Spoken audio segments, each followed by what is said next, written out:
Qui est le véritable méchant du prochain Spider-Man? Parmi les photos qui ont fuité du tournage, une scène impressionnante semble avoir pris des semaines à tourner. Il s'agit d'une scène d'évasion de prison. Et tout laisse à croire qu'il s'agirait de la scène d'évasion de McGargan, alias le Scorpion. Et d'après Daniel RPK, Spidey affronterait non seulement des prisonniers contrôlés mentalement, mais surtout une armée de ninjas. Et c'est là que ça devient très intéressant. Dans les images volées du tournage, nous voyons qu'il s'agit d'un char d'assaut qui défonce le mur de la prison.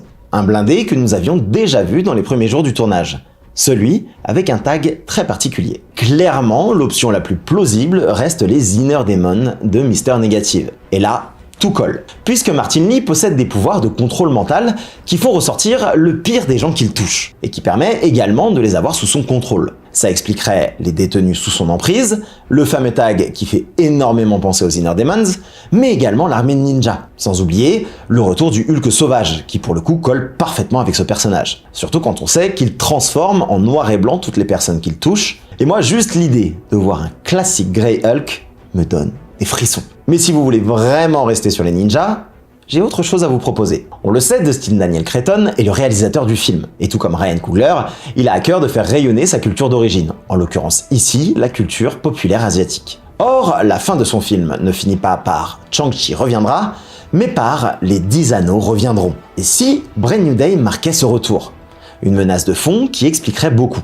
On le sait, au cours des millénaires, les 10 anneaux ont infiltré bon nombre d'organisations criminelles. Avec la nouvelle direction de la sœur de Shang-Chi, Cha-Lin, il est tout à fait possible que les 10 anneaux ne restent plus cachés dans leurs montagnes, et qu'au contraire, ils profitent du chaos dans New York pour étendre leur empire. Une organisation qui pourrait donc avoir des liens avec Martin Lee, alias Mister Negative, liant le contrôle mental et la force des 10 anneaux. Mais ce n'est pas tout.